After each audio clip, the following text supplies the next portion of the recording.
महावीर स्वामी जैसे पिटे, क्या कारण था?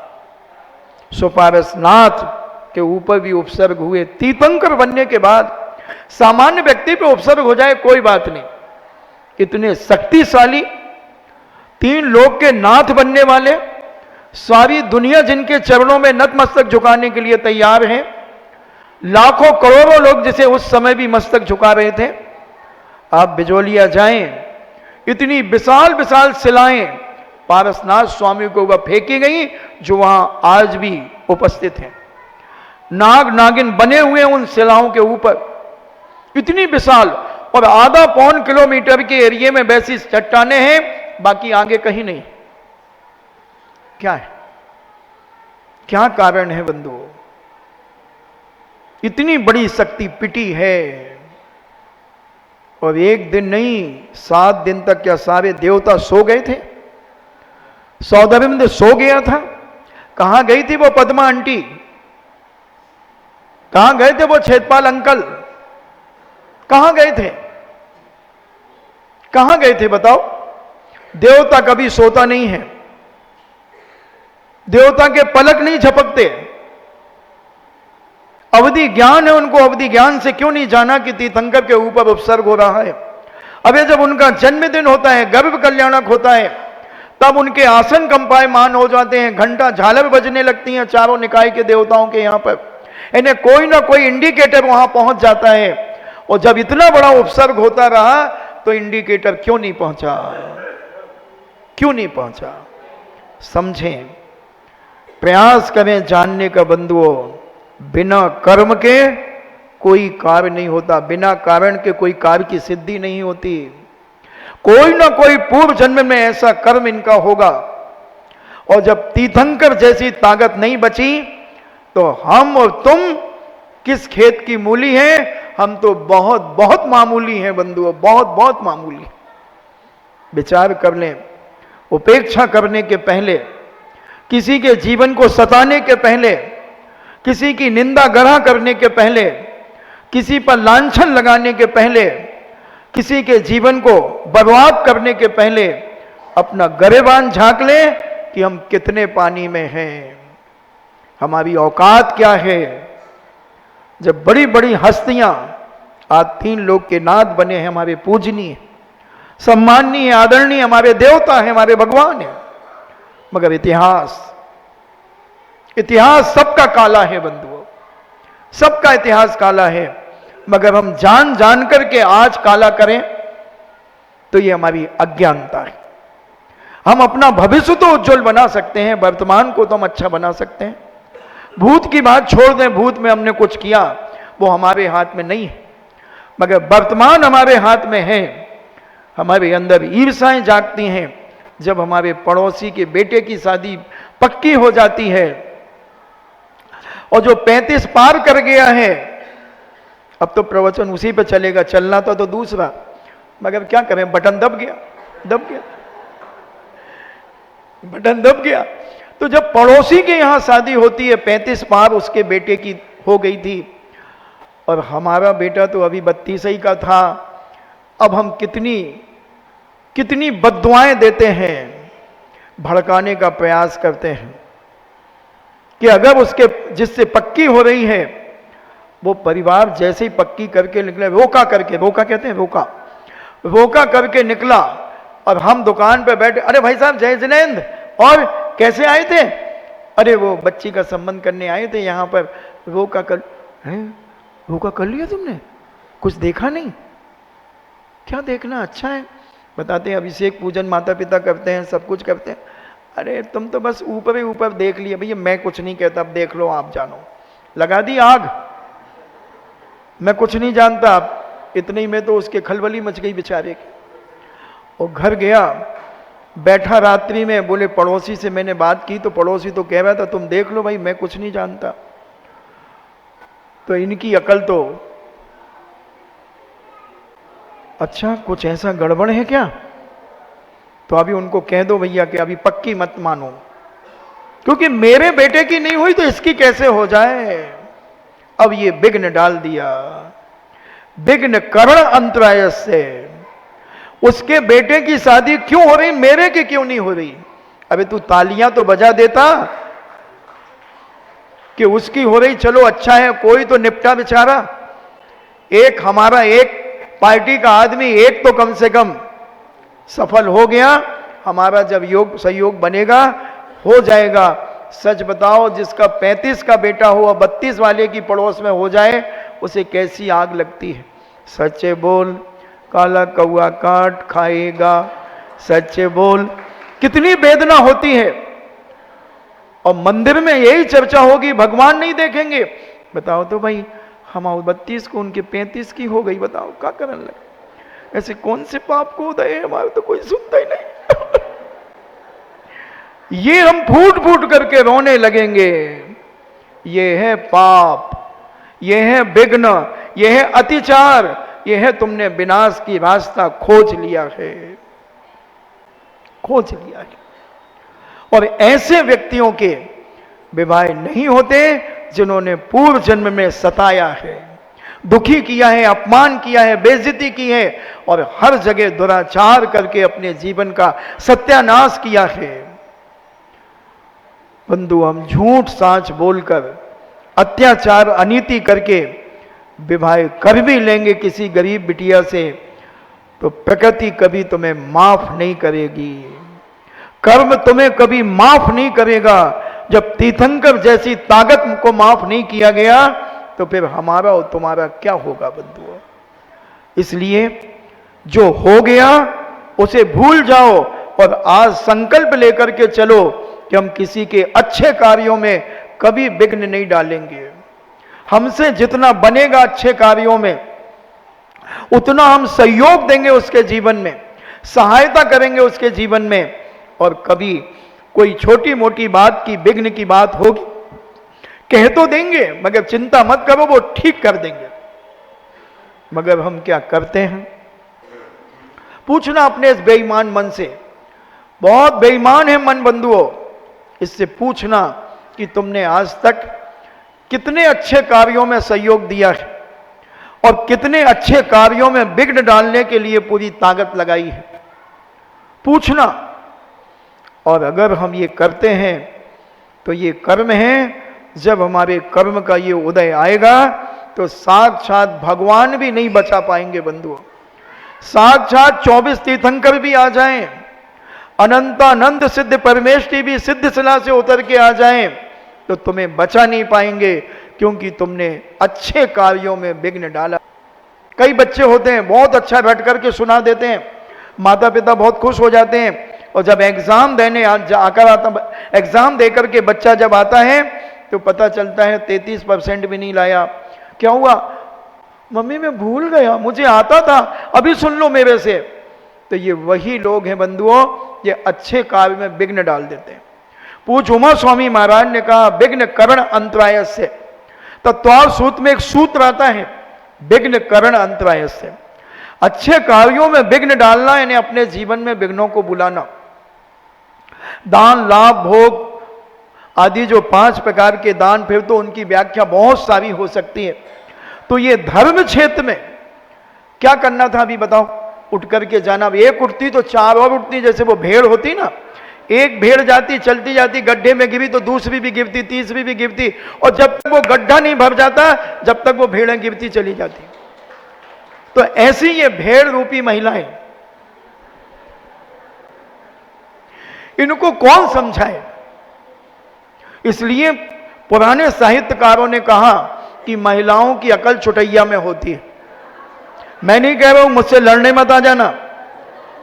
साहित्यकारों ने कहा है कि महिलाओं की अकल चुटैया में होती है, इनको लाख समझाओ। एक नगर में हम 12 साल पहले गए थे, इधर ही भी 12 साल 13 साल पहले आए कानपुर में।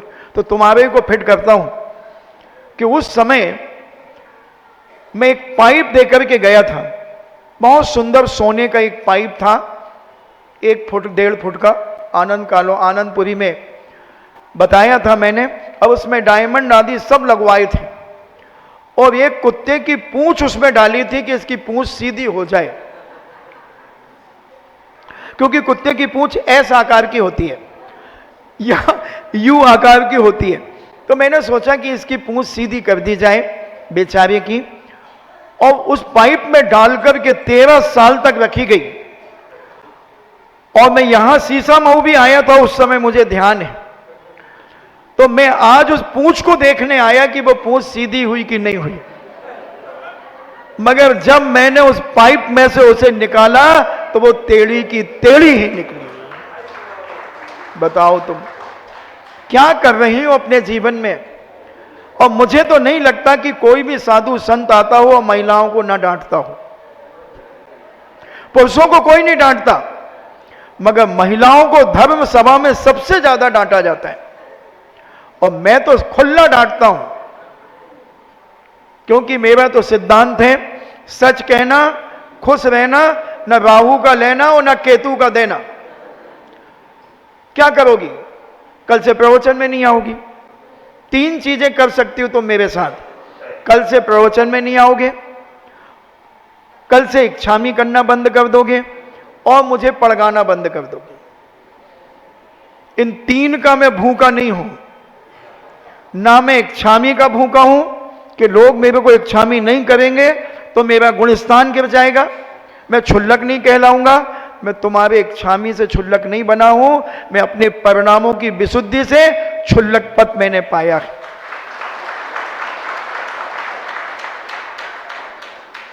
तो एक तो तुम्हारी इच्छामी से मुझे कोई फर्क नहीं पड़ेगा।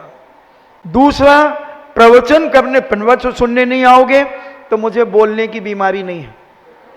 और मैंने जब दीक्षा ली थी तो मेरे गुरु ने कोई एग्रीमेंट नहीं किया था कि बेटा तुझे रोज प्रवचन करना पड़ेगा। कोई एग्रीमेंट नहीं है। मैं नहीं करूं और करूं ये मेरी मर्जी है। तुम नहीं आओगे तो मुझे गैस नहीं बनेगी कि मैं प्रवचन नहीं कर रहा हूं। तो महाराज जी आपको कैसा लगेगा, आप सुने बैठे रहोगे? अरे मैं सुने 1 मिनट नहीं बैठता। जैसे यहां से जाऊंगा तो कमरा भर जाता, जिज्ञासा पूरी करके जाता हूं और कमरा भर जाता है।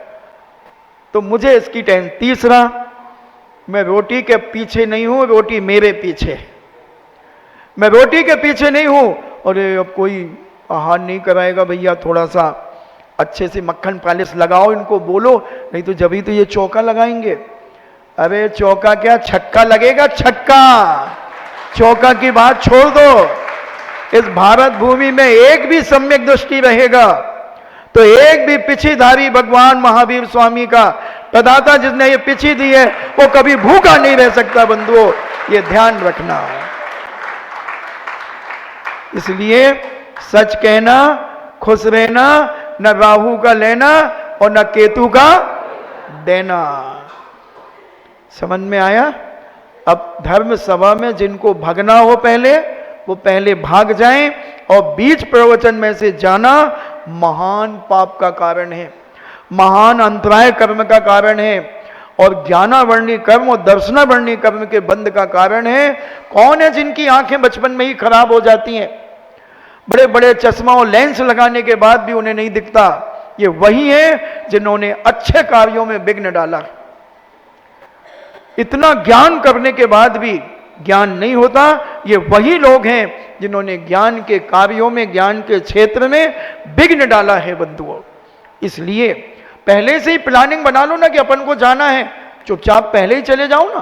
प्रवचन शुरू होने के बाद जाना, यानी जिनवाणी का अपमान करना, जिनैन भगवान की कही हुई वाणी का अपमान करना है ये। और जिसका जिनैन भगवान की वाणी का जो अपमान करे उस प्राणी का क्या होगा?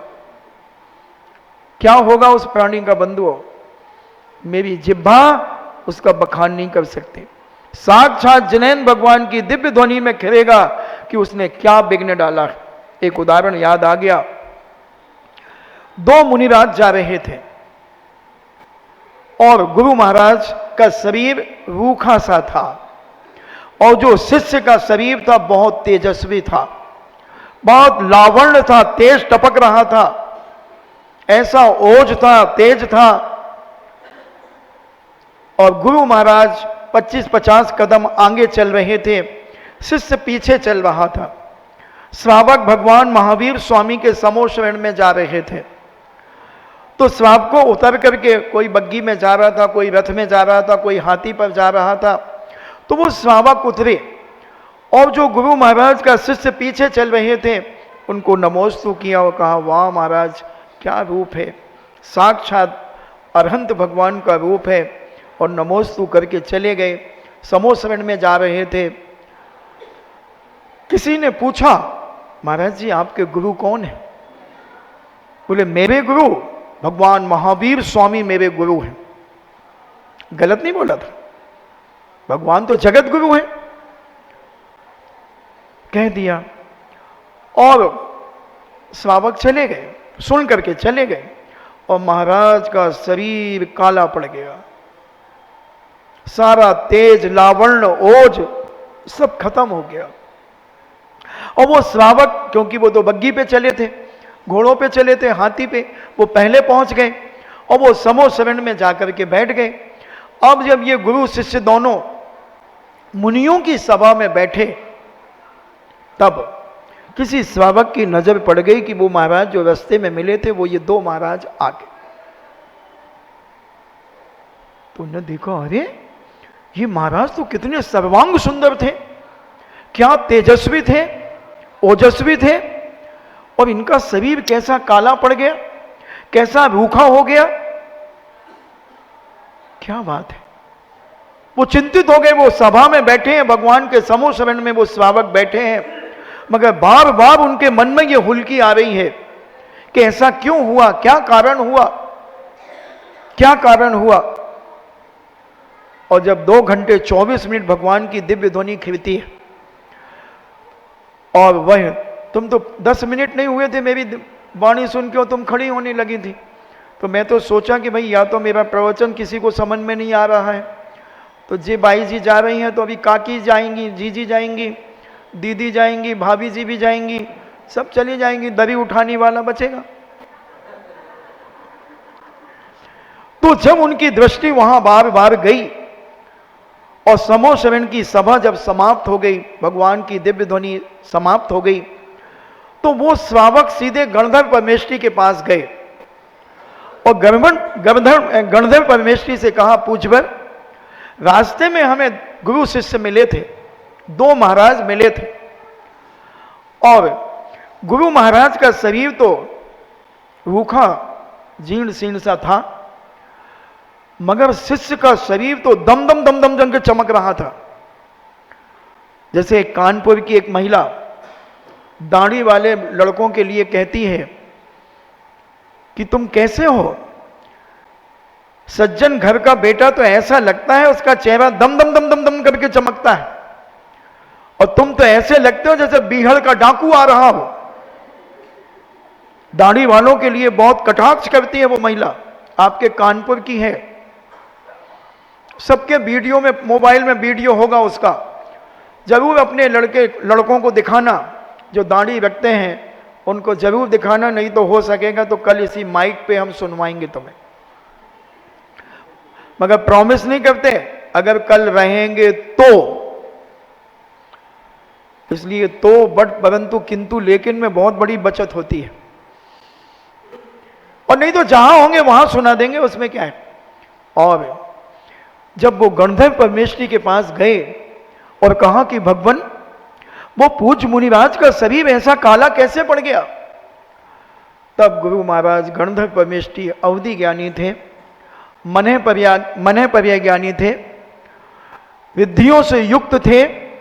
पूज्यवर ने कहा कि उन्होंने अपने गुरु का नाम छुपा दिया है,